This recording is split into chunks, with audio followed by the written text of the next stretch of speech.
Ukraine Russia యుద్ధంలో అనేక ఘోరాలు వెలుగు చూస్తూ ఉన్నాయి. యుద్ధాలు అన్నాక అన్ని ఘోరాలే ఉంటాయి. 2.5 సంవత్సరాలుగా ఆ రెండు దేశాల మధ్య యుద్ధం జరుగుతూ ఉంటాయి.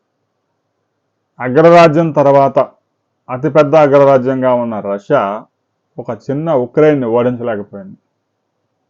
అంటే అటువైపు నుంచి పోరాడుతుంది కేవలం ఉక్రెయిన్ మాత్రమే కాదు, ఉక్రెయిన్కి ఆయుధాలు సరఫరా చేస్తున్న 14 దేశాలు ఉన్నాయి. చివరికి అప్పులు కూడా ఆయుధాలు ఇస్తా ఉన్నారు. బ్రిటన్ స్వయంగా చెప్పింది రాబోయే సంవత్సర కాలంలో ఉక్రెయిన్కి 1,00,000 డ్రోన్లు ఇస్తామని.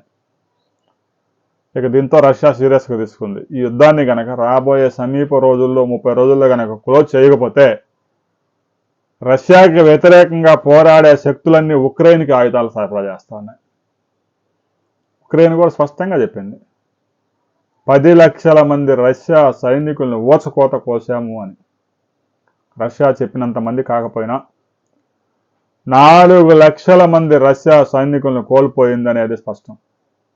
ఎందుకంటే రష్యాలో సైన్యంలో కనీసం యుద్ధం చేయడానికి కూడా మనుషులు లేక ఉత్తర కొరియా నుంచి అప్పు తెచ్చుకోవాల్సి వచ్చింది. ఉత్తర కొరియా నుంచి ఒక దఫా వెళ్ళిన వాళ్ళంతా ఖతమైపోయారు. మరొకసారి 14,000 మందిని పంపించాడు కిమ్.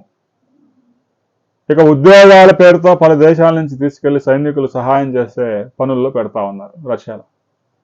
అలాంటి దుర్భరమైన పరిస్థితి.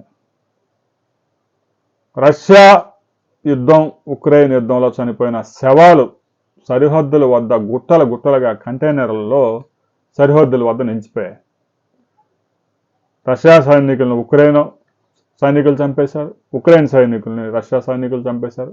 వేలాది మందిని ఈ కోల్డ్ కంటైనర్స్లో పెట్టి సైనికుల్ని శవాలను అప్పగించుకునే కార్యక్రమం కూడా ముందుకు సాగడం లేదు. తాజాగా జరిగిన చర్చలు కూడా ఫలించలేదు.